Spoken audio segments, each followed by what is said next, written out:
Queridos alumnos, queridas alumnas, ¿cómo están? Dios les bendiga. Muy buenos días para todos ustedes. Bienvenidos a su clase de Historia de la Biblia y sus traducciones. Es una bendición poder volver a mirarnos y saber de nosotros en esta clase. Bueno, voy a avanzar en esta primera unidad temática. Hemos estado analizando lo que es las razones de la importancia de la Biblia y empezar a acercarnos al mundo de la Biblia. A ver, la Biblia es un mundo, ¿verdad? Un mundo que en algunos casos ya hemos hecho paradas en esos lugares y conocemos muchas cosas, pero en otros no hemos hecho parada, ¿no? Y evidentemente son cuestiones que a nosotros nos emocionan ¿cómo podría decir? No nos ponen en el camino de decir, mira, yo no sabía que esto existía, ¿no? O que esto decía. Así que bueno, el mundo de la Biblia es tan amplio que toda la vida nos convertimos en estudiantes de la Biblia, o sea, toda la vida. No hay, no hay un momento en donde uno dice, bueno, listo, ya me sé todo y tengo la verdad absoluta en mis manos, porque pues evidentemente no. Somos lectores vitalicios de la palabra de Dios. Así que bueno, voy a compartir la pantalla para guiarnos en esto, en estas reflexiones. Y bueno, algo que tendríamos que saber, ¿verdad? Como base es qué significa la palabra Biblia. Hemos venido hablando tanto de la Biblia que pues no reconocemos qué significa la palabra Biblia. Bueno, la palabra Biblia, su origen viene de otra palabra griega que se escribe igual, probablemente se pronuncie de manera diferente en griego, pero de la palabra griega Biblia, que significa simplemente libros pequeños. Biblia, diríamos, hermanos, aunque puede sonar en singular, porque siempre cuando decimos, bueno, yo traigo mi Biblia, es decir, traigo una Biblia, ¿verdad? Este, pero en esencia la palabra es en plural, ¿verdad? Es una colección de libros pequeños o de un conjunto de libros pequeños y que muchas veces de esta palabra Biblia se deriva otra muy conocida por todos nosotros que se llama biblioteca, ¿verdad? Y la biblioteca no es otra cosa más que el lugar donde se albergan muchos libros y lo mismo sucede acá. Entonces, al ser libros pequeños, evidentemente, como sabemos, nuestra Biblia tiene 66 libros. Los libros de la Biblia fueron escritos originalmente en piezas separadas de material para escritura. Esto es muy importante que nosotros podamos reconocer. Como iremos descubriendo, la Biblia no es que se haya escrito de un solo, principalmente los libros del Antiguo Testamento, que se hayan escrito de un solo ah, envión o un solo empuje, diríamos, ¿no? Que alguien se sentó, tomó el material para escribir y dijo, bueno, listo, voy a escribir todo el Génesis. Eh, Muchos de los relatos que aparecen en los libros del Antiguo Testamento corrieron por caminos separados, diríamos, por rutas separadas, y empezaron a producirse, como dije en la clase pasada, por tradiciones orales, hasta que alguien, ¿verdad?, las toma, las escucha, las toma y las junta y las escribe y las pone en la forma en que actualmente nosotros la conocemos. Pero muchos de los relatos, muchos de los textos o libros que tenemos se escriben en rutas diferentes, en momentos diferentes, eh, en situaciones diferentes, hasta que un redactor o un escritor, perdón, un escritor las une, ¿no? Y las va, diríamos, entre comillas, las va pegando, ¿verdad? Las va pegando hasta que llegue a la forma en que nosotros conocemos nuestras Biblias. Y fueron de materiales muy diversos que ahora vamos a ver un poco sobre eso. Los libros individuales fueron utilizados en forma independiente por muchos años. O sea, no es que en un principio la Biblia, por ejemplo, el Antiguo Testamento, los 39 libros, alguien dijo, listo, hermanos, pueblo de Israel, pueblo judío, ya está la Biblia, puede adquirirla en la librería de la tienda de Jerusalén, ¿no? Y entonces todos leían los 39 libros. No. Los libros se leyeron por lugares separados y en circunstancias separadas, porque evidentemente fueron escritos en momentos históricos diferentes. Así que se utilizaron durante mucho tiempo, algunos solo leyendo algún par de salmos, por ejemplo, ¿verdad? Otros leían otros salmos, u otros leían la historia que por ahí escucharon de, de David, por ejemplo, ¿no? O quién fue Saúl, etcétera. Principalmente en la época de los jueces también. Bien, entonces nosotros tenemos, como dijimos, 39 libros del Antiguo Testamento y 27 libros del Nuevo Testamento que se coleccionan en un solo volumen, en una Biblia. Pero recuerden que la Biblia significa conjunto de libros, ¿no? En plural. Bueno, ya voy a explicar en una clase por qué digo nuestra Biblia tiene 39 libros ante el Antiguo y 27 del Nuevo, porque hay otros cánones, ¿verdad? Hay otros cánones de la Biblia que para otras personas siguen siendo palabra de Dios. Para nosotros, principalmente la Iglesia de Dios Séptimo Día, diríamos, solo reconocemos como palabra autorizada los 66 libros.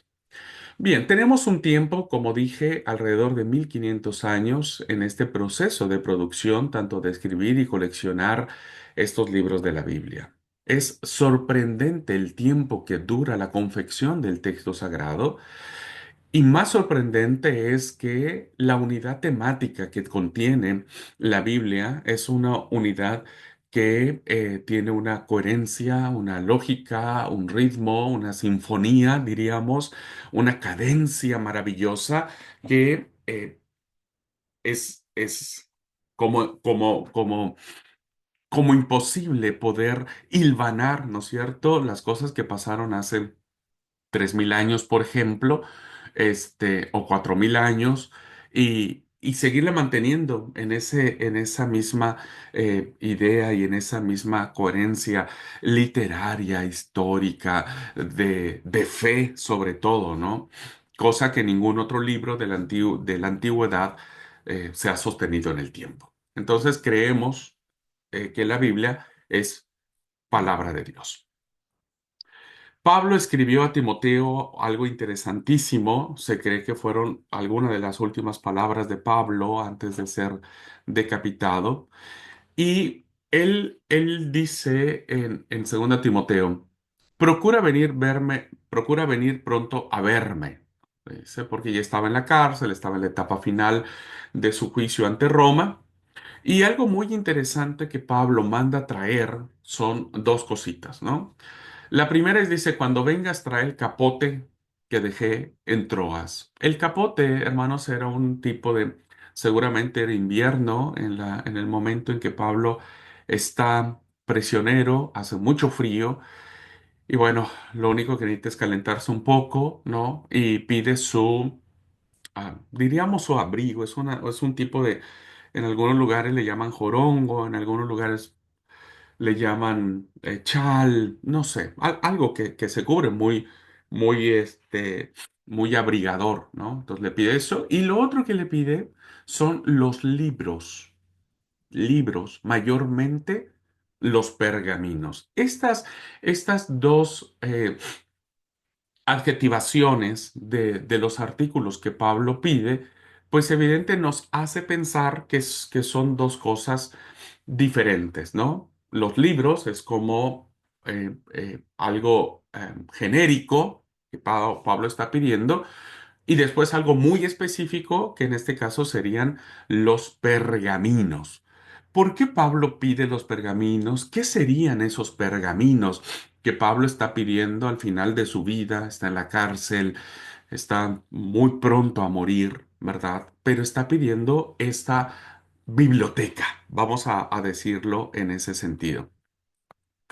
Y por eso la pregunta es, ¿a qué se estaría refiriendo Pablo cuando utiliza estas palabras? Biblia, ¿no? Libros, ¿no? Pidió su Biblia, que son los libros, y está pidiendo los pergaminos, que el pergamino básicamente vendría a ser una especie de membrana, una especie de material. Bueno, vamos a ver eh, de qué era esto, qué era lo que Pablo estaba diciendo. El libro o el biblión, que se traduce como libro, ¿verdad? Estos libros eran principalmente rollos de papiro, ¿verdad? Los libros en la antigüedad se escribían en papiro y se enrollaban, ¿no? Por eso se dice rollos de papiro. ¿Qué era el papiro? El papiro era un material para escritura fabricado de cañas de plantas de caña que crecían en los pantanos. De ahí sacaban el material para escribir. Esto es muy importante que sepamos, hermanos, porque fue el material que se utilizó para escribir el texto bíblico. ¿Ok? El tallo de la planta era de alrededor de 5 centímetros de grosor. Se cortaba en secciones de 30 centímetros de largo. Cada sección se cortaba.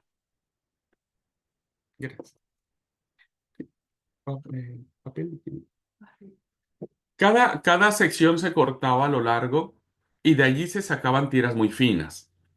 Estas tiras medían entre 5 ah, de ancho por 30 de largo. Se colocaban una junto a la otra.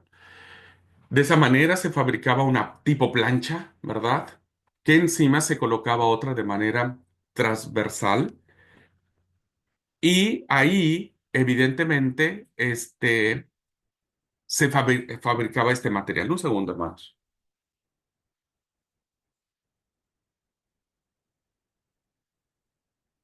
Se fabricaba el material que se usaba, ¿verdad? Entonces, los libros que en ese momento existían eran desarrollados a través de este material. Eran planchas, se unían, las tiras se unían, se prensaba, diríamos, como para armar lo que hoy nosotros conoceríamos como una hoja, ¿no? Como una hoja, y a partir de allí se escribía, ¿no? Se escribía. Ese era el material que se usaba y eran los materiales que se usaron para escribir el texto sagrado. Ambas planchas, como dije, se apretaban una contra la otra hasta que se formaba un tipo conglomerado y a menudo se unían varias secciones, como que se cosían, ¿verdad? Para hacer un poco más grande la hoja o el lugar donde se iba a escribir y se enrollaba, ¿verdad? Se enrollaba porque era más práctico. Alguien no iba por la calle llevando toda, imagínense toda esa hoja. Entonces, para efectos prácticos, la enrollaba, ¿verdad? De manera primaria, diríamos, los textos que se escribían en la antigüedad, incluidos los textos que después serán palabra de Dios, se hacían a través de este material. Este dato, hermanos, es muy importante porque, como yo les diré en alguna clase, no existe ningún original de la Biblia, ¿no? No existe ninguno. Lo que nosotros hoy conocemos como palabra de Dios, la Biblia que ustedes tienen en casa, vienen a ser transcripciones o copias, ¿verdad? De copias, de copias, de copias, de copias, de copias y de muchas copias, ¿no? No hay ningún original de la Biblia, ninguno. El original, por ejemplo, del Salmo 90, que es el hermoso salmo que todos sabemos, que alguien, el orante, se sentó alguna vez y escribió ese salmo en un papiro, ¿no? Pues se perdió. No tenemos ese original. Lo único que sabemos es que alguien copió el original que era del Salmo 90, luego se volvió a copiar, luego se volvió a copiar Y no sé. Ahora, la pregunta es, ¿por qué no tenemos el original? Hay muchas razones, pero esta es una de ellas. Por la composición del material. Evidentemente, el material, el papiro, en lugares húmedos, ¿verdad? En lugares húmedos se empieza a deteriorar, ¿no? Entonces es probable que el original donde se escribieron los textos bíblicos, ¿no? Empezaron a circular, se leían constantemente, entonces el uso, el material, principalmente el papiro, en lugares húmedos se empezaba a desmoronar, o sea, se empezaba a descomponer. Entonces, ¿qué es lo que pasaba? Decían, mira, esto que escribió el orante o el salmista, ya no. Deja, no te preocupes, déjalo allí, pues ya tenemos una copia, ¿no? Entonces, usaban la copia. Y ese original, que sería valiosísimo hoy, todo el mundo se volvería loco si encontrara el original de un texto bíblico, pues se dejaba allí. Que se siguiera descomponiendo o en algunos casos se destruía. Por eso es que hoy los textos bíblicos que tenemos, ninguno está basado en los originales bíblicos, ninguno. Todos son a través de las copias y una de las razones es porque el material en el que se imprimía era muy susceptible a los cambios climáticos. Pero como ese era un problema, ¿verdad? Porque no podían estar, como ya les voy a explicar ahora, no podían, ¿cómo es? No es que antes iban a la papelera, ¿verdad? Y les decían, deme una resma, que es un paquete de hojas de 100 o de 1000 hojas, por ejemplo, ¿no? Uno va y compra un paquete de 1000 hojas y listo. No te funciona una hoja, la rompes y la tiras. Tenés 1000 más. En el tiempo antiguo no era eso, era muy costoso escribir. No era para, entre comillas, para los pobres la escritura, ¿no? Era un arte dedicada principalmente a las personas que tenían los recursos económicos para solventar esta situación. Y entonces, eh, evolucionó el tema de la escritura, ¿no? Los materiales. Yo sé que hay otras formas antes del papiro en que se hizo la escritura, pero no quiero hablar de ello porque no hay evidencia de que los textos bíblicos se hayan copiado o de una pieza de metal o de una pieza de piedra, ¿verdad? No tenemos ese dato. La mayoría de los eruditos concuerda que el texto bíblico que nosotros tenemos provienen o del papiro, que es ¿verdad? Lo que acabo de explicar, o del pergamino, ¿no? Que es lo otro que pide Pablo. Pablo pide sus escritos que están en papiro, ¿verdad? Pero también pide sus pergaminos. Ahora, ¿cuál era el problema que existía en aquel tiempo? Pues que necesitaba el ser humano, diríamos en su generalidad, poder descubrir un material que no fuera tan poco durable. Y entonces se inventa el pergamino. El pergamino, hermanos, es que cambia el material en que se escribe. Y entonces ahora se usa como material para escribir los cueros de los animales, ¿no? El cuero del animal, cuando se mataba, se carneaba, se sacaba el cuero, principalmente para el texto bíblico, tendrían que ser de animales puros, diríamos, ¿no? Pueden ser vacas, ovejas, cabras o antílopes. ¿Cómo se hacía eso? Bueno, era un proceso también muy laborioso y muy costoso donde el pelo de la oveja o de la vaca o de la cabra se raspaba de la piel y ésta se alisaba con una piedra pómex que nosotros hoy actualmente conocemos. El pergamino de una calidad superior, o sea, los bien trabajados, los pergaminos bien hechos, las hojas, entre comillas, de aquel tiempo, se les llamaban vitelas, ¿verdad? La vitela acompañó durante muchos años, incluso hasta el Imperio Romano, acompañaron las vitelas, que eran los materiales donde se escribían los documentos oficiales, ¿verdad?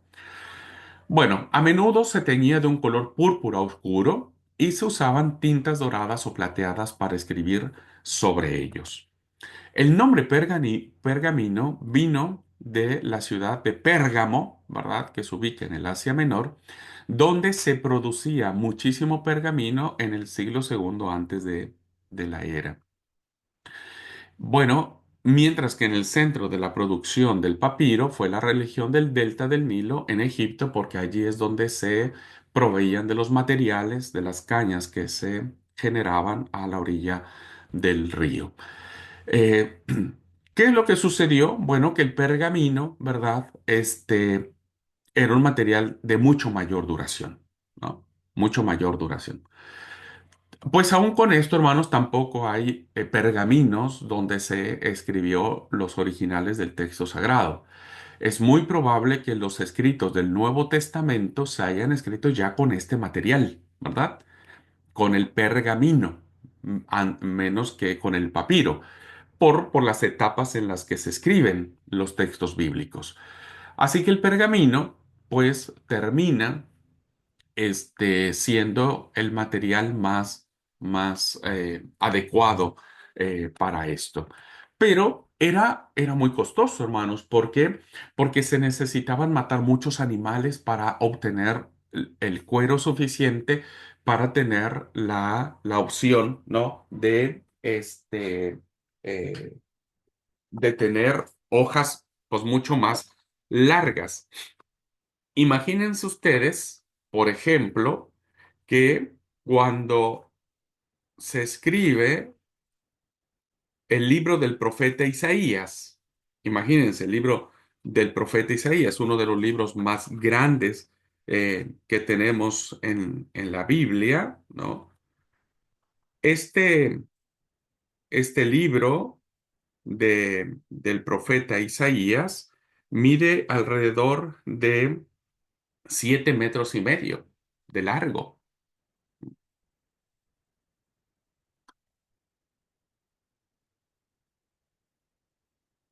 Y entonces, pues evidentemente este era es un libro grandísimo. Nosotros no lo alcanzamos a comprender porque ya nuestra Biblia está en forma de códice, ¿verdad?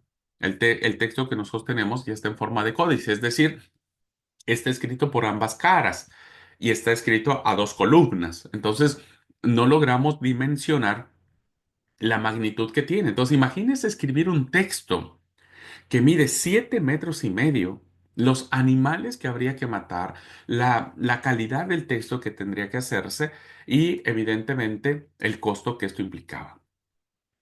Por eso es que escribir en la antigüedad no era tan fácil, ¿verdad? Porque nadie puede decir, ay, me equivoqué aquí. Bueno, listo, agarro otro pergamino y escribo. No, en lo absoluto.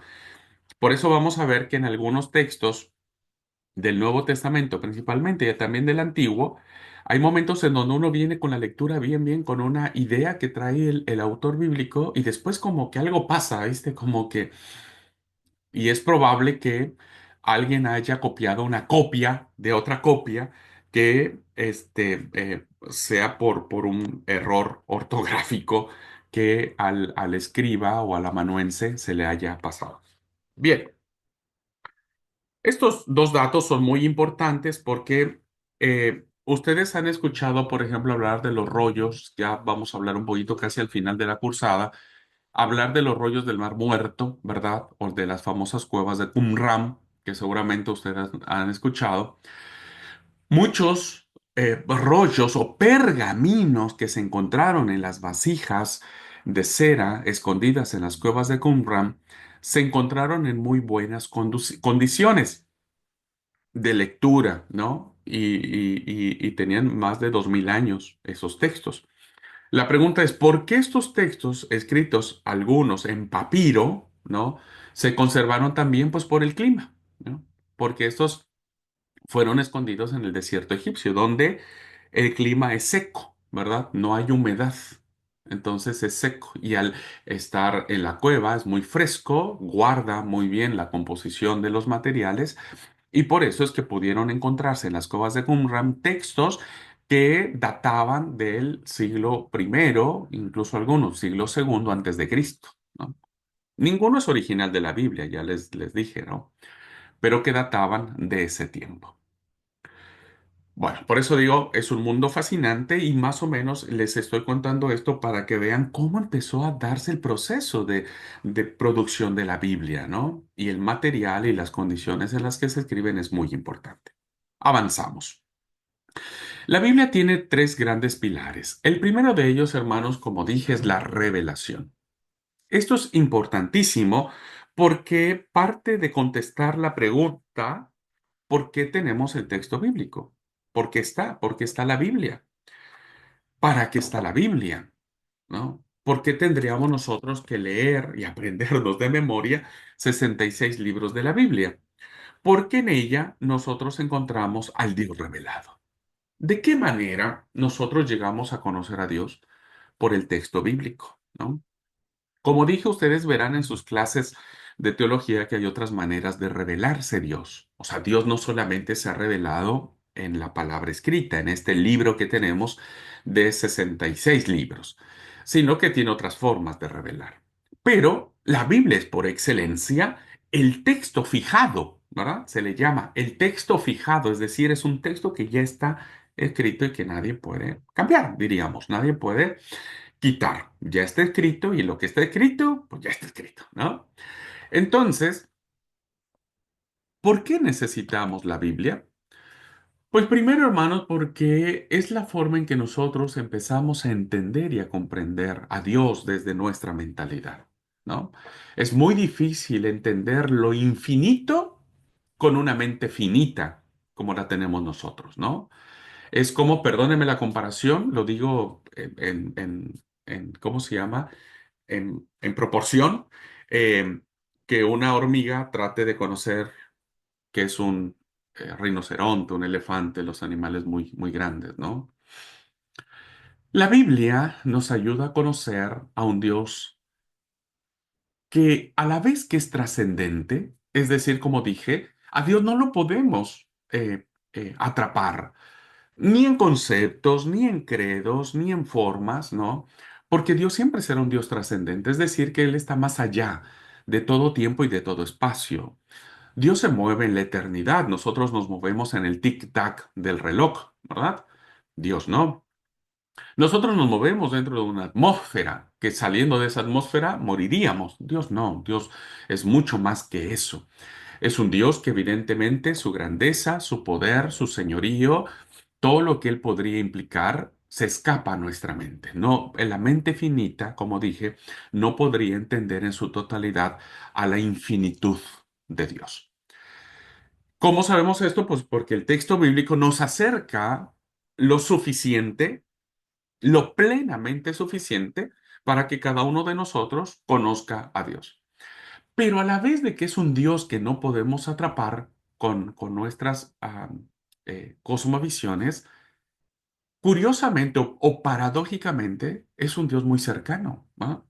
Es un Dios muy personal.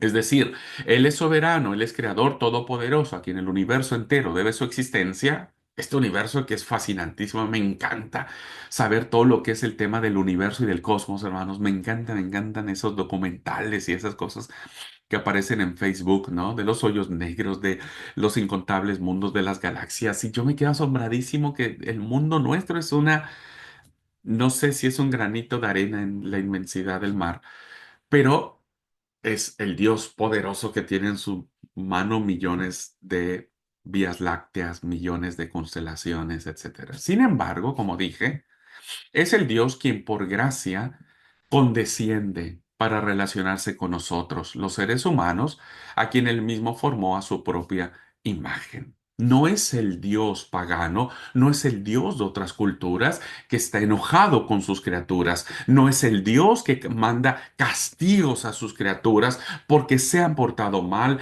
porque no les han dado los honores y la adoración importante, sino que es un Dios no lejano, no está sentado en el limbo, o en el Olimpo, perdón, no está sentado en realidades muy distantes distantes a sus criaturas, sino que es un Dios de la historia. El Dios nuestro, el Dios verdadero, es un Dios que se mete en la historia y que camina junto a sus criaturas. Por eso el texto bíblico nos empieza a revelar una historia donde Dios está presente desde el primer momento. ¿Y dónde se forma el primer momento? Cuando en Génesis 1:1 dice en el principio, ¿quién creó todo? Los cielos, la tierra, la mar, las aves de los cielos, los animales terrestres, la vegetación, el sol, la luna, las estrellas, el ser humano. Dios, ¿verdad? Dios es el Dios de la historia, ¿no? El Dios que está en un jardín, armando al ser humano del polvo de la tierra, ¿no? Dios que está allí en la familia, por tanto dejará el hombre a su padre, a su madre, se unirá a su mujer. Dios estando allí en el momento de la desobediencia. Dios estando presente en el primer fratricidio, la muerte de un hermano a manos de otro hermano. Y Dios metido en la historia de su creación. Por eso, el Dios nuestro, ¿verdad? Es un Dios personal. Puesto que nosotros estamos limitados por el tiempo y el espacio, por nuestras cosmovisiones, por nuestra educación, diríamos, de Dios, estamos muy limitados. Porque como ya vimos en clase de espiritualidad, a veces sabemos de Dios por lo que otras personas nos han dicho, no por lo que nosotros hayamos experimentado, estudiado, pues aun cuando nos encontramos plenamente limitados de la trascendencia de Dios, Dios sale a nuestro encuentro, ¿no? Dios nos encuentra aquí, es el Dios personal que se relaciona con todos los seres de su creación, con todos, absolutamente y principalmente con el hombre, personas que Él hizo para que le glorifiquen y se gocen en Él por siempre. Fuimos hechos para alabanza y gloria de Dios, ¿no? Por eso Dios se goza con su pueblo, por eso Dios está con su pueblo. Lo vemos en el Antiguo Testamento. Dios está con Israel, aun cuando Israel ha decidido abandonar deliberadamente a Dios. Dios está en su iglesia en el Nuevo Testamento, ¿verdad? En la persona de su Hijo Jesucristo. Y como dijo Pablo, Dios estaba en Cristo reconciliando al mundo con Él. Todos con Él. Dios con nosotros. El Emanuel, Dios con nosotros, ¿no? El Dios que dice Juan 3:16, porque de tal manera amó Dios al mundo que ha dado su Hijo unigénito para que todo aquel que en Él cree no se pierda, mas tenga vida eterna. Dios ama al mundo. La parábola del Padre bueno, ¿verdad? O del Hijo pródigo, es el Padre esperando, el Padre aguardando, el Padre que corre, que llora, que alimenta, que hace fiesta por su Hijo, por el menor y por el mayor. Bueno, esa es la revelación. ¿Dónde conocemos todas estas cosas de Dios? Pues en el texto bíblico. Por eso, la Biblia nos revela a este Dios, ¿verdad? Dios ha escogido revelarse a nosotros. Él fue, por eso inspira, que es lo otro que vamos a ver después, inspira a hombres para que escriban el texto bíblico, para que podamos nosotros a través de su lectura saber que fue Dios. Nosotros no buscamos a Dios. Ojo con esto, alumnos queridos. Nosotros no buscamos a Dios. Dios nos buscó a nosotros, porque de otra manera sabríamos muy poco acerca de Él.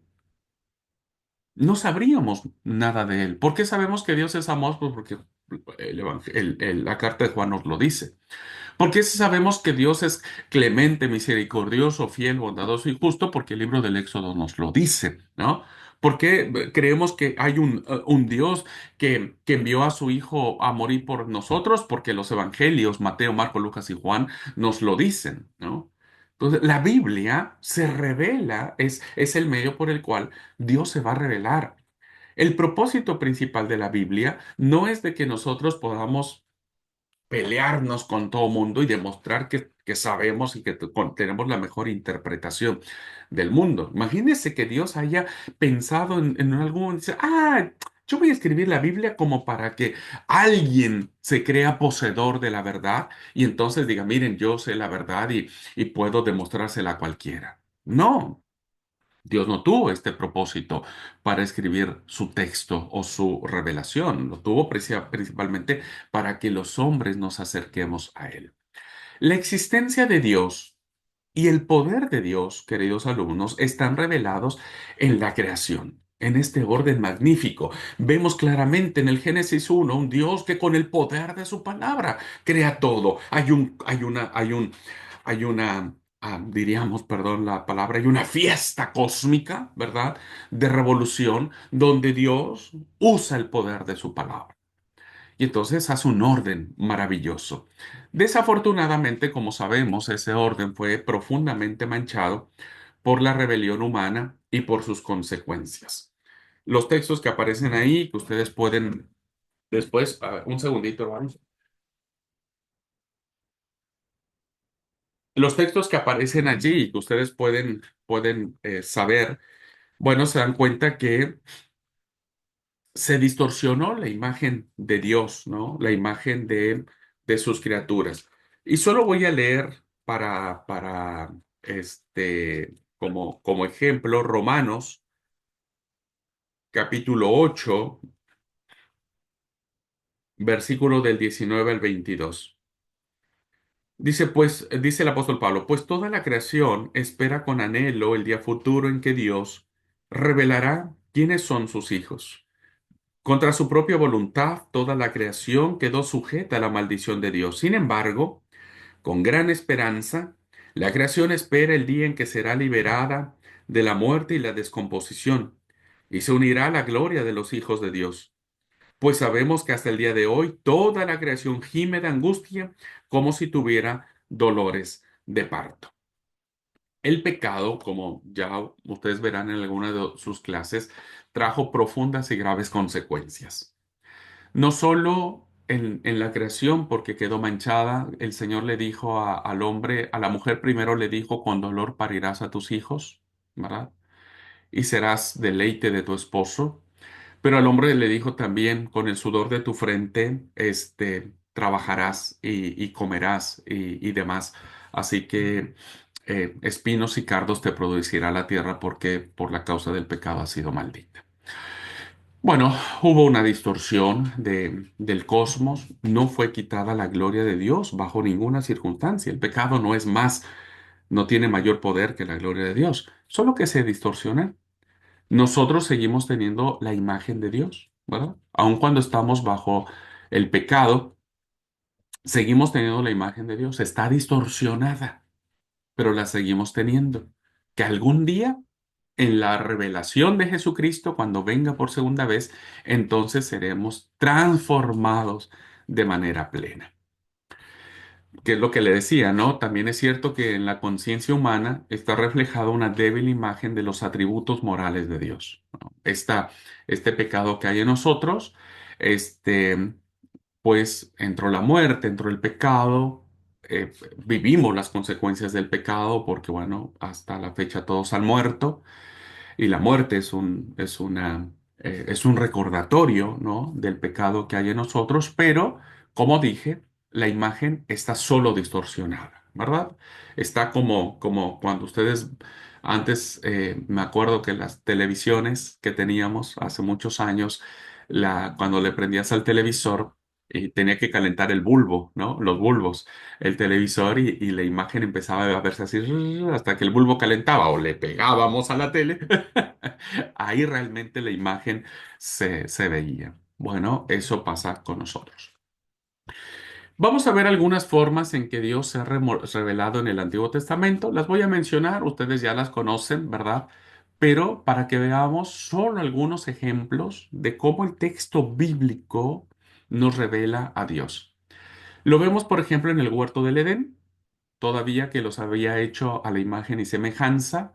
Ahí vemos a Dios revelándose. Hagamos al hombre a nuestra imagen y semejanza. Entonces creó Dios al hombre y a la mujer a imagen suya los creó. Cuando Dios escoge a Abraham y establece un pacto, recuerden que la historia del judaísmo principalmente, y después vendría a ser nuestra, porque Abraham es el padre de la fe, se establece un pacto con Dios. Dios establece un pacto con Abraham. Abraham establece un pacto con Dios. Y entonces el pacto es que Dios será el Dios de Abraham. Por eso, las formas en que se va a nombrar a Dios, este, en el primer libro de la Biblia, ¿verdad? La forma en que se va a nombrar a Dios será el Dios de Abraham, el Dios de Isaac y el Dios de Jacob. ¿Se dan cuenta? Esa fue la forma en que empezó a nombrarse a Dios en la antigüedad por este pacto que tiene Dios con Abraham, ¿no es cierto? Y dice el texto, entonces el Señor se le apareció a Abraham y le dijo, daré esta tierra a tu descendencia. Y Abraham edificó allí un altar y lo dedicó al Señor, quien se le había aparecido. Dios se le revela a Abraham y entonces hace un pacto, ¿verdad? Y a partir de ahí, pues todos conocemos al Dios de Abraham, al Dios de Isaac y al Dios de Jacob. No como Yahvé o Jehová, sino como simplemente el Dios de Abraham. Otra forma en que se reveló es en la etapa de la esclavitud de Israel en Egipto, ¿no? Dios redime, Dios libera a su pueblo que está en Egipto, esclavo, durante más de 400 años. Dios no solamente conversa con Moisés, no solamente lo llama al Sinaí, le dice, tenés que ir a liberar a mi pueblo, sino también se muestra a su pueblo como un Dios que tiene poder por encima de los dioses egipcios. Los dioses egipcios quedan ridiculizados, quedan anonadados, quedan imposibilitados contra las plagas, contra las formas de poder y de autoridad que tiene Dios. Hay las 10 plagas, los truenos, perdón, las plagas que hay en el Egipto, ¿no?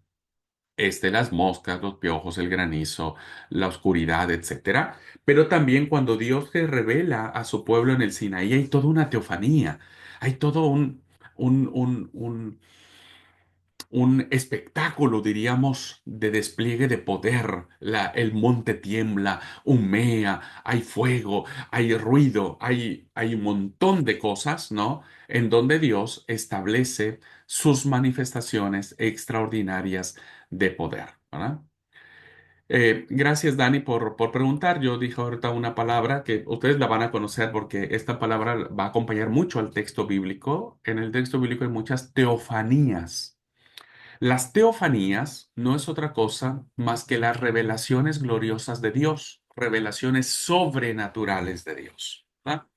Que escapan a nuestros parámetros racionales, a nuestros parámetros ah, pragmáticos, ¿no? Entonces, ¿por qué dije que hay una teofanía en el Sinaí? No tenemos tiempo para leer, pero lean por favor Éxodo 19. Y se van a dar cuenta que cuando Dios llama a Moisés a la montaña y le da dos códigos, los 10 mandamientos y el código de la alianza, hay toda esta manifestación de poder. Esa es una teofanía, una revelación gloriosa, poderosa, con muchos elementos sobrenaturales, ¿no? Por ejemplo, otra teofanía que encontramos en el Nuevo Testamento es en el momento de la transfiguración de Jesús, ¿no? Dice el Evangelio que Jesús sube con sus discípulos y se transfigura, ¿no? Cambia su rostro, sus ropas, hay una luz que resplandece maravillosa. A eso se le llama teofanía. Ujú. Bueno, entonces, ¿qué son estas manifestaciones extraordinarias de poder? Otro evento que tenemos es la elección de Israel, ¿verdad? Esta es una decisión soberana de Dios. Ya también lo vamos a ver en su momento. ¿Por qué Dios eligió a Israel como pueblo suyo? Pues es decisión de Dios, hermanos, es decisión de Él, Dios es soberano, no le podemos decir a Dios, hace esto, hace lo otro, hazlo de esta forma. Pues, aunque el mundo era suyo, todos los pueblos de Dios, porque todos fuimos creados por Dios, todos, absolutamente, aún los pueblos más paganos, son creados por Dios, ¿verdad? Pero aún ahí Dios escoge a Israel como el pueblo de su pacto y lo hace un reino de sacerdotes y una nación santa. El capítulo 19 de Éxodo es un capítulo que vamos a analizar en algún momento de otra materia. Este, pero es ahí donde se hace un pacto. Dios le pregunta al pueblo, ¿quieren que yo sea su Dios? Eso le pregunta Dios al pueblo. Y el pueblo responde, sí. Ah, bueno, dale. Entonces vamos a hacer un pacto, ¿da? Yo voy a ser su Dios y ustedes serán mi pueblo. Y a partir de ahí está la concepción de que el pueblo de Israel es el pueblo de Dios, ¿verdad? Y que después vendría a ser la iglesia en el Nuevo Testamento. Ahora nosotros venimos a ser el pueblo de Dios. Y otra forma en que Dios se manifiesta en el Antiguo Testamento es a través de las leyes. Para el Antiguo Testamento, hermanos, para el pueblo judío, las leyes son fundamentalísimas. Las normas son la base de su fe, ¿no? Para nosotros, la base de nuestra fe, por ejemplo, son las 10 normas o los 10 mandamientos que conocemos. Para Israel eran muchos más. Entonces, a través de la Torá, ¿no? Que en este caso vendrían a ser los 5 libros primeros de la Biblia, la Torá que viene a ser instrucción, que significa instrucción, significa ley. Bueno, en estos textos, Génesis, Éxodo, Levítico, Números y Deuteronomio, no solamente vamos a encontrar instrucciones detalladas para el diario vivir, como es el código moral de Dios, los 10 mandamientos, sino también estructuras enteras de observancias religiosas obligatorias. Basta leer el libro de Levítico para darnos cuenta todas las normas que tenían que desarrollarse en el templo de Jerusalén, ¿no? Lo que era, primero lo que fue el tabernáculo, antes de que se construyera el templo, primero se hizo un tabernáculo, que era un templo móvil, ¿verdad? Que el pueblo llevaba durante el desierto, y ya cuando el pueblo se asienta en la tierra prometida, pues construyen el templo en donde se hacen sacrificios, donde se hacen los ritos de purificación, donde se dan las instrucciones de cómo deben ir vestidos los sacerdotes, cuál es la vestimenta, qué instrumentos, qué medidas, qué artículos, qué jarras, qué vasos, qué cortinas, que todas estas leyes empiezan a describir a un Dios, ¿verdad? Que se mete con su pueblo, pero que se traduce en estas ordenanzas, en estas leyes que el pueblo sí o sí tiene que guardar. ¿Ok? Entonces, son algunas formas en que Dios empieza a revelar a través del tiempo, ¿no? De cómo Dios empieza a mostrarse como un Dios todopoderoso. Y finalmente, la forma más fuerte, más poderosa que Dios tiene para revelarse a su pueblo se le llaman los oráculos proféticos. Los oráculos proféticos son las profecías que encontramos, o los profetas, voy a decirlo así, los profetas eh, que le hemos llamado nosotros profetas mayores, profetas menores, este, eh, la época de la profecía o de los profetas hermanos fue la época de oro de la revelación de Dios. Porque fueron en su máximo esplendor, porque profetas hubo en todo el texto bíblico y profetizas. Pero en su máximo esplendor esta profecía de que se encierra en Isaías, Jeremías, Ezequiel y los otros profetas, eh, es poderosísima la forma en que Dios se revela porque es allí donde Dios dice, así ha dicho el Señor, ¿no? Entonces, a través de esto, los profetas, hombres de Dios, portavoces de la voz de Dios, establecen claramente la voluntad de Yahvé, ¿verdad? O de Jehová. Y por eso los oráculos proféticos que aparecen en estos textos proféticos, ¿verdad? Son muy importantes porque ahí vemos a un Dios que está en su pueblo, que ama a su pueblo, que exhorta a su pueblo, que les dice el castigo que va a recibir su pueblo, no porque Dios quiera, sino porque ellos han desobedecido, pero al final Dios termina amándolos, ¿verdad? Dios termina amando a su pueblo. Bueno. Ahora vamos a ver algunas formas de la revelación del Nuevo Testamento. ¿Cómo Dios se revela en el Nuevo Testamento?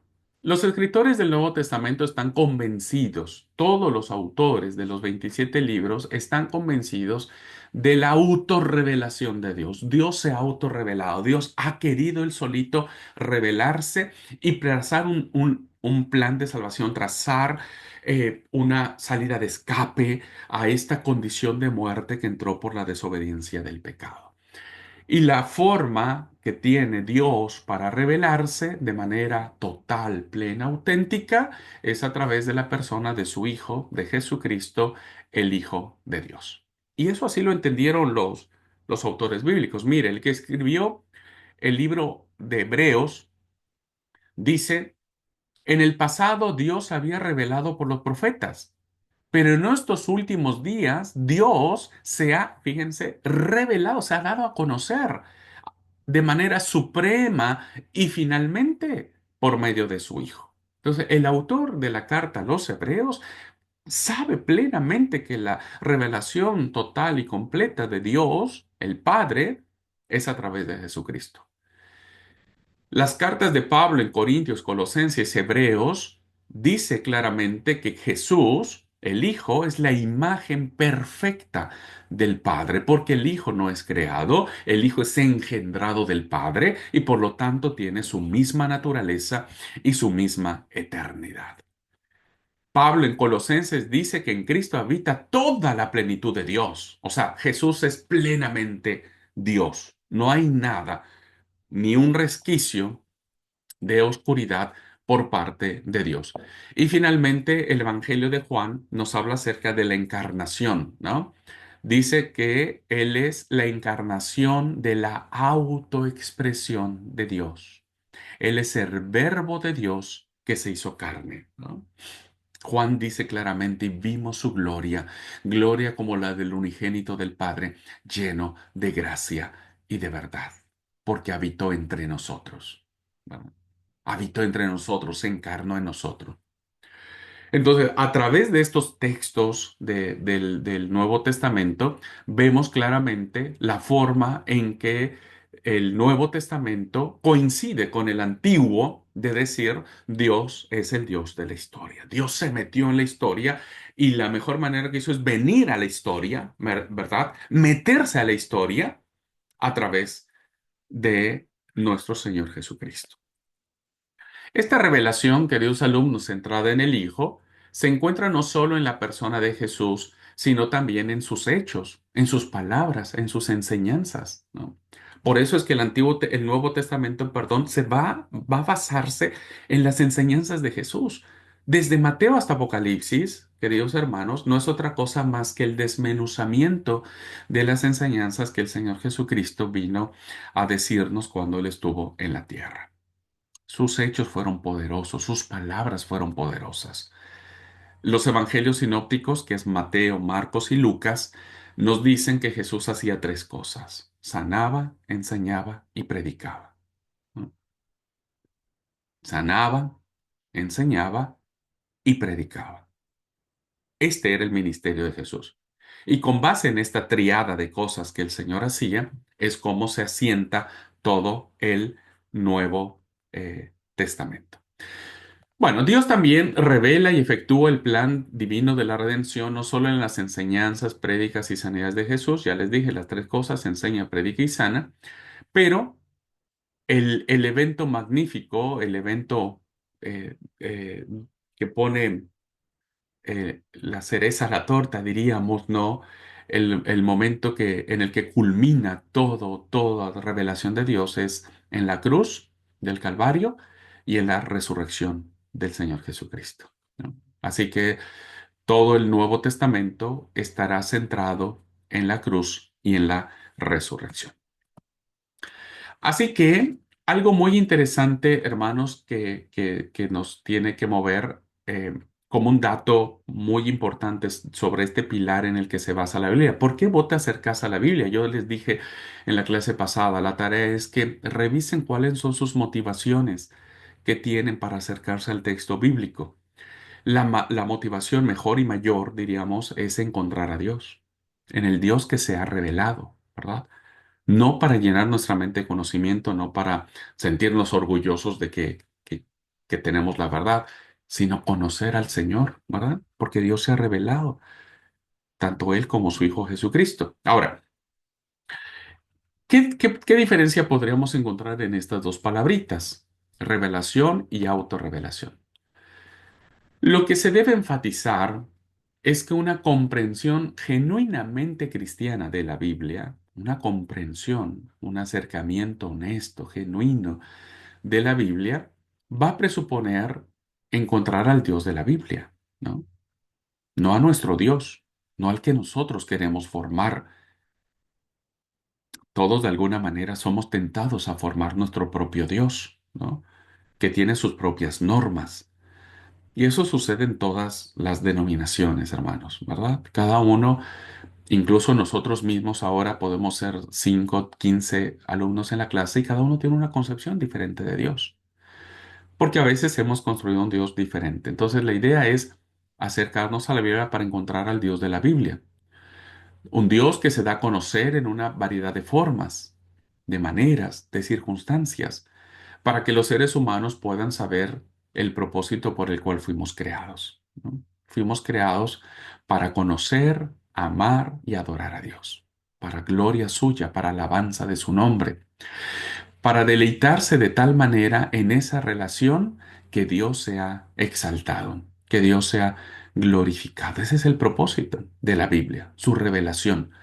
Quien no se acerque a la Biblia para encontrar a Dios está errando el camino. Cualquier conocimiento verdadero y genuino que los seres humanos tengan de Dios depende principalmente de que Él ha querido revelarse.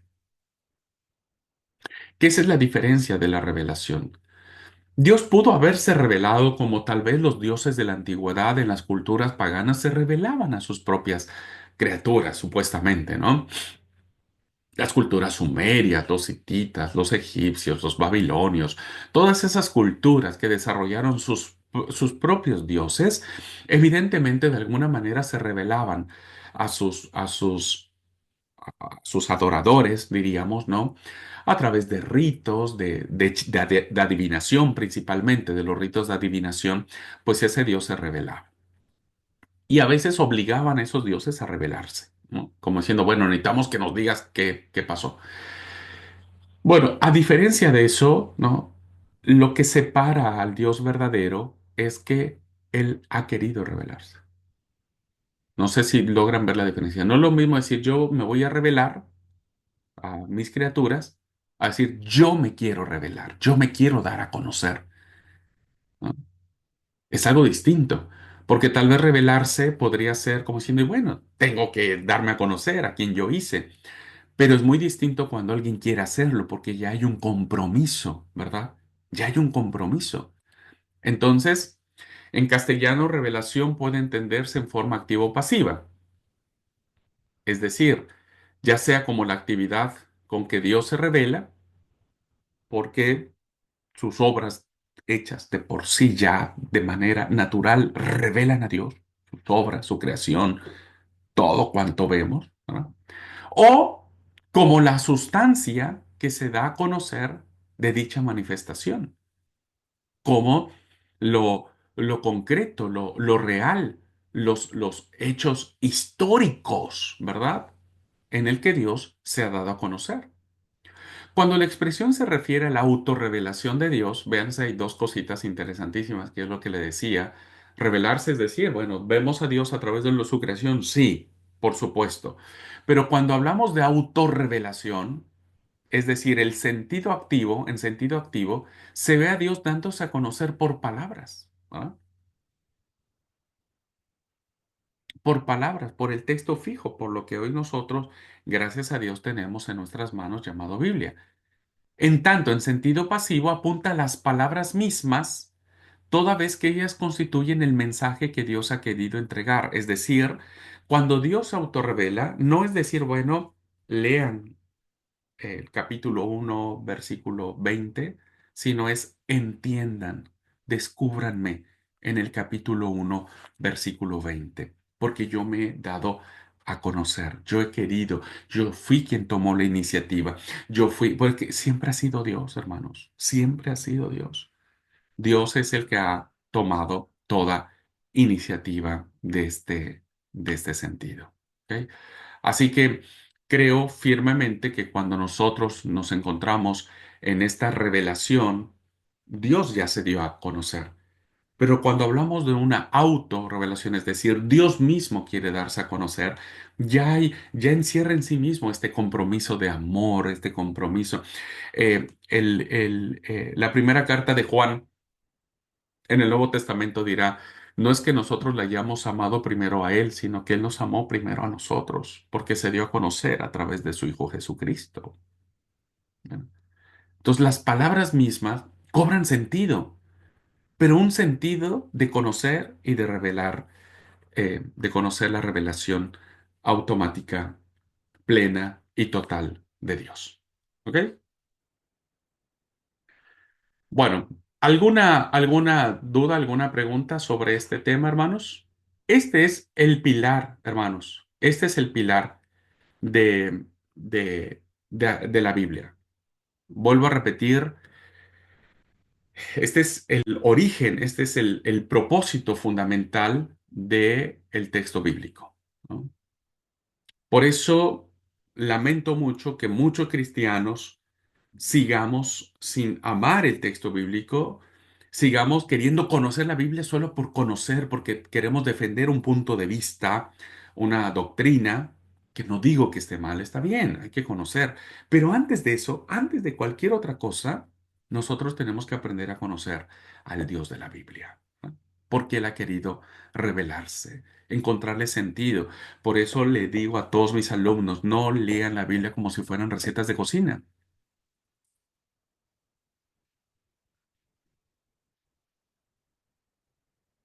Necesitamos aprender a conocer y a encontrar a Dios. Ahora, muchos dicen, ay, es que es reaburrida la Biblia, me aburre leerla. Y por obvio razones, estás teniendo motivaciones erradas, ¿no? ¿Cómo te va a aburrir buscar a Dios, ¿no? En el texto bíblico, bajo ninguna circunstancia. Pero son las motivaciones las que nos hacen a nosotros. Bueno, si no hay ninguna pregunta, déjenme pasar al segundo punto que tiene que ver con la inspiración bíblica, ¿no?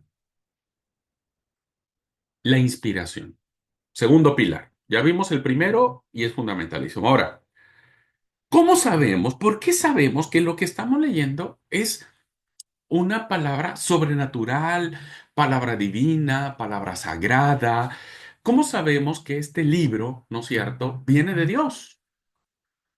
Porque, a ver, yo tengo aquí mi biblioteca en mi oficina, tengo un montón de libros, ¿no? Quizá más gruesos o más grandes que la Biblia. Y miren que he leído códigos mucho más gruesos que la Biblia. Bueno, ¿cómo sabemos que esto es palabra de Dios y que no es lo mismo, por ejemplo, el Corán, el Shilambalam, que son literatura sagrada de distintas ideologías, ¿verdad?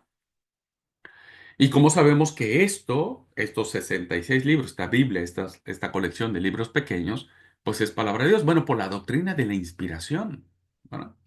Esta doctrina o este pensamiento nos dice lo siguiente. La palabra inspiración no es como tal una palabra bíblica, diríamos, en el sentido de, como nosotros lo hemos visto, sino más bien es una palabra que resume aspectos importantes de la verdad bíblica, ¿no? Es decir, que la propia Biblia nos permite establecer que lo que nosotros estamos leyendo viene de Dios, ¿verdad? Viene de Dios. Y entonces encontramos que inspiración es normalmente definida en los círculos protestantes, que somos nosotros, a diferencia de la Iglesia Católica, que ellos creen que la inspiración se maneja en otros sentidos.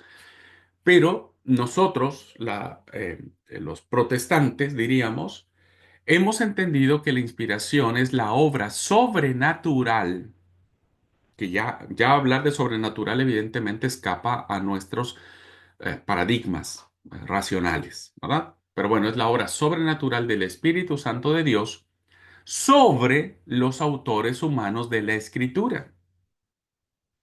El Espíritu Santo de Dios inspira a autores, a hombres, de tal forma que lo que ellos escribieron fue precisamente lo que Dios quiso que escribieran con el propósito de comunicar su verdad.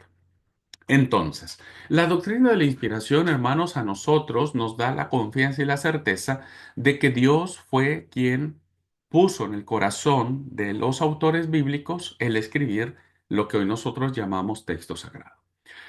Pero debemos ser muy cuidadosos y debemos matizar correctamente el término de la inspiración bíblica, porque tal vez muchos de nosotros encontraremos o pensaríamos que Dios utilizó a robots, ¿verdad?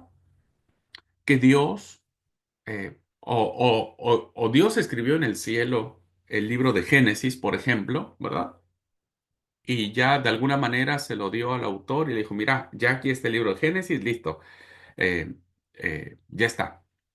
O muchas veces pensamos que la inspiración significó de que Dios le dijo al autor del libro de Cantar de los Cantares, a ver, sentate, toma un pergamino o toma un papiro y te voy a dictar, ¿verdad? Y entonces, oh, si él me besara con los besos de su boca, porque sus besos son mejor que el vino, ¿no? Y entonces pensamos que Dios utilizó a un secretario que no hizo otra cosa más que escribir como un tipo dictado lo que Dios le dio. No, la inspiración bíblica no se refiere a eso porque sería arbitrario de parte de Dios, ¿verdad?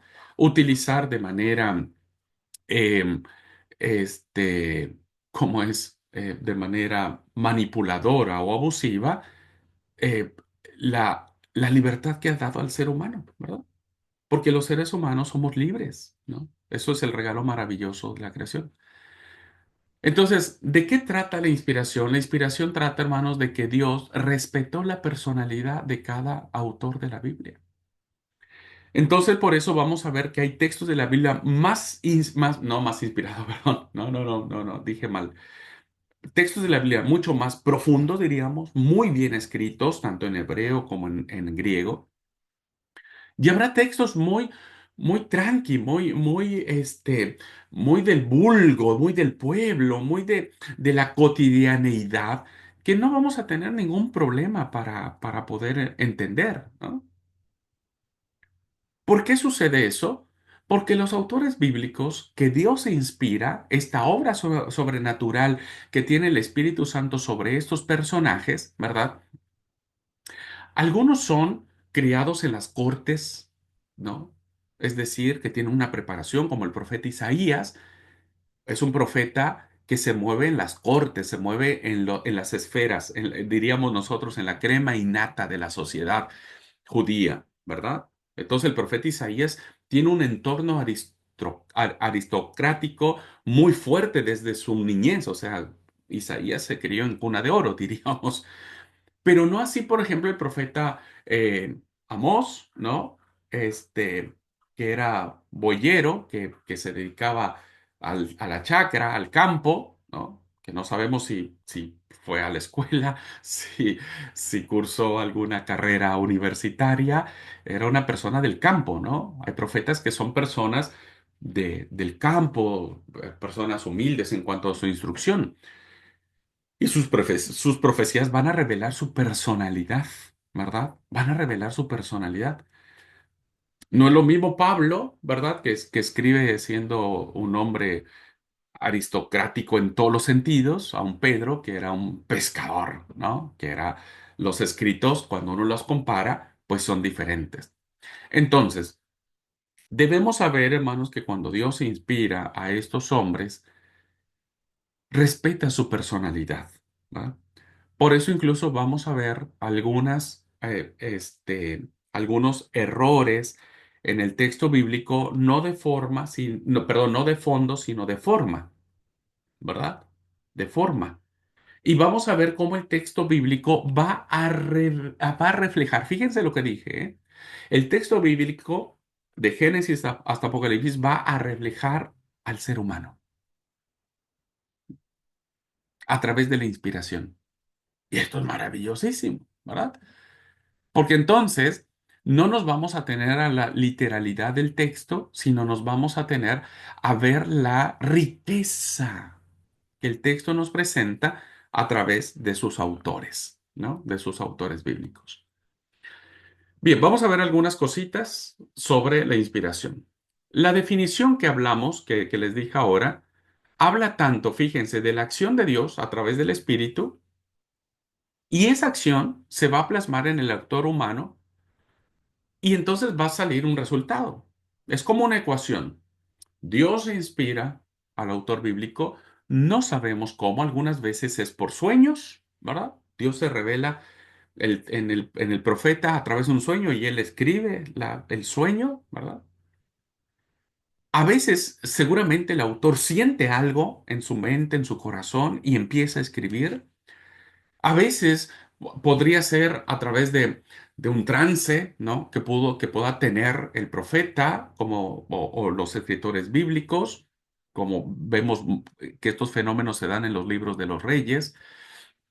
Este, eh, a través de su propia personalidad que tienen los autores bíblicos, ¿no? Para decir, por ejemplo, el libro del Eclesiastés refleja a un autor con una personalidad muy, muy frustrada, muy cansada, muy pesimista, ¿no? Etcétera. Entonces, es como una ecuación. Dios inspira al hombre, ya no sabemos exactamente cómo, solamente sabemos que lo inspira, y entonces surge un texto, surge una, una palabra.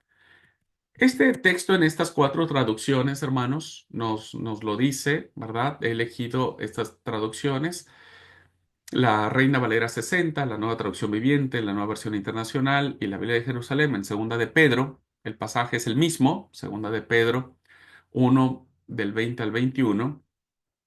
Y entonces vamos a leer, por ejemplo, en Reina Valera, que creo que es el que leemos todos, dice, entendiendo primero esto, que ninguna profecía de la Escritura, hablando del Antiguo Testamento, porque cuando se escribe Pedro, pues todavía no teníamos el Nuevo Testamento, que ninguna profecía de la Escritura es de interpretación privada. O sea, no es que al autor se le ocurrió y dijo, ah, yo voy a escribir esto. No, porque nunca la profecía fue traída por voluntad humana, sino que los santos hombres de Dios hablaron siendo inspirados por el Espíritu Santo. ¿No? En la Biblia de Jerusalén, que es una Biblia católica, una traducción católica, dice, pero ante todo, tened presente que ninguna profecía de la Escritura puede interpretarse por cuenta propia. Porque nunca profecía alguna ha venido por voluntad humana, sino que hombres movidos, aquí usa la palabra no inspirados, sino movidos por el Espíritu Santo, han hablado de parte de Dios. ¿No? La nueva versión dice, los profetas fueron impulsados, y la nueva traducción viviente dice, y ellos hablaron. Fíjense las distintas acepciones que traducen los traductores de estos textos sobre la inspiración. Los traductores de Reina Valera hablan sobre fueron inspirados. Los traductores de la Nueva Traducción Viviente dicen hablaron, ¿verdad? Hablaron, impulsaron y hablaron. La Nueva Versión Internacional dice fueron impulsados y la Biblia de Jerusalén dice han hablado. Es decir, fueron movidos, ¿no? Algunos fueron movidos, impulsados, inspirados a escribir. Por lo tanto, el mismo testimonio escritural nos dice que los autores bíblicos fueron movidos, impulsados, inspirados a escribir el texto sagrado. ¿Ok? Entonces, no es que alguien haya hecho algo de cuenta propia, sino que finalmente fueron inspirados por Dios, ¿verdad? Fueron inspirados por Dios. Es decir, por un lado, nos dice este texto de Segunda de Pedro que ninguna profecía de la Escritura es de interpretación privada, ninguna profecía. Es decir, ningún texto bíblico. Y voy a decirlo en estas palabras para no meterme en mayor explicación. Diría, ningún texto bíblico es de interpretación privada, ¿verdad? Presumiblemente una interpretación privada de la forma en que las cosas se encuentran. Es decir, que alguien haya querido algún autor bíblico saltarse las trancas, decimos, o pasarse de aquello que pudo haber sentido, pudo haber sido movido por parte del Espíritu Santo de Dios para escribir. Es decir, en verdad, jamás fue traída la profecía, claramente en el contexto de la profecía que constituye la Escritura. Es decir, cuando Pedro habla de la profecía, está hablando de la Escritura del Antiguo Testamento. Ujú, el Antiguo Testamento. Porque como dije, cuando se escribe esta carta de Pedro, todavía no estaba conformado el Nuevo Testamento como tal, ¿no? O sea, no estaba agrupado como hoy lo conocemos. Entonces, cuando Pedro escribe eso, dice, bueno, toda la escritura antigua, ¿no? Es inspirada por Dios, no es de interpretación privada, ¿verdad? No es de voluntad humana, sino que los hombres de Dios fueron los que hablaron siendo inspirados por el Espíritu Santo. Vuelvo a repetir, esta doctrina de la inspiración nos mueve a nosotros a saber que es el Espíritu Santo de Dios quien obró en los autores bíblicos. Por lo tanto, el texto que ellos escriben, el texto resultante, entonces debe entenderse como palabra de Dios, ¿verdad? Pero vuelvo a repetir e insistiré hasta el cansancio. Nosotros no podemos pasar por alto al momento de interpretar el texto bíblico la personalidad de los autores bíblicos, ¿verdad? Por eso, acercarnos a la Biblia en términos literalistas, es decir, leer de manera literal lo que está lo que dice el texto bíblico y querer hacerlo, pasaría por alto muchas de las cosas de la interpretación bíblica y entre ellas a los autores, ¿no? ¿Por qué ese autor escribió eso que escribió? ¿Cuál era su circunstancia? ¿Qué estaba pensando? ¿Qué estaba analizando? ¿En qué contexto se movía? ¿Por qué lo dijo? ¿A quién se lo dijo? Y empiezan a surgir las preguntas que evidentemente el mismo texto nos ayuda a responder. Y entonces vean acá, vuelvo otra vez a traer el texto ya más matizado en esto que nos da la certeza, ¿no? No es interpretación privada, dice Reina Valera, sino que fueron inspirados. En la nueva traducción viviente dice, no fue por comprensión personal, ¿verdad? Sino fueron impulsados. La nueva versión internacional traduce ese texto y dice, no fue por interpretación particular, sino que fueron impulsados por el Espíritu Santo. Impulsados. ¿De qué manera? Como dije, no sabemos, ¿no? Algunos autores nos dicen que fue por algún sueño, alguna revelación, y así lo escribieron, pero otros no sabemos cómo se dio. Y la Biblia de Jerusalén dice que ninguna palabra debe interpretarse por cuenta propia, sino que todo fue movido por el Espíritu Santo de Dios. ¿Mm? Entonces, por eso hoy nosotros entendemos y comprendemos que el texto bíblico, no solo el Antiguo Testamento, sino también el Nuevo Testamento, ha sido obra del Espíritu Santo de Dios y por lo tanto lo que nosotros leemos es voluntad de Dios. Hay que interpretar el texto y entre esa interpretación no debemos pasar por alto la personalidad del hombre. Eh, bueno, no solamente es que los autores humanos de las escrituras fueron guiados por el Espíritu Santo, sino que la escritura resultante es inspirada por Dios. Esto lo vemos en el texto de Segunda de Timoteo, ¿verdad? Dice Segunda de Timoteo, toda escritura es inspirada por Dios y útil para... La nueva traducción, todas las traducciones que traigo aquí a la clase usan la misma palabra, ¿verdad? Toda la escritura es inspirada por Dios. Los autores humanos de las escrituras, guiados por el Espíritu Santo, es la escritura resultante que ha sido inspirada, dice la segunda carta a Timoteo. Ahora, ¿qué es inspiración? Bueno, la expresión inspirada o inspiración viene del griego que podría traducirse como exhalada por Dios, ¿no? Como que Dios hizo, esa es exhalación, ¿no? Este acto de sacar el aire. Y que, vuelvo a repetir, los autores bíblicos interpretaron algo, sintieron algo y lo escribieron, ¿no? Dice este Nuevo Testamento interlineal de traducción de griego al español que inspirada por Dios puede también leerse como soplada o alentada por Dios, ¿no? Soplada o alentada por Dios. Lo interesante del punto es que se describe de esta forma la escritura y el texto, no el autor humano.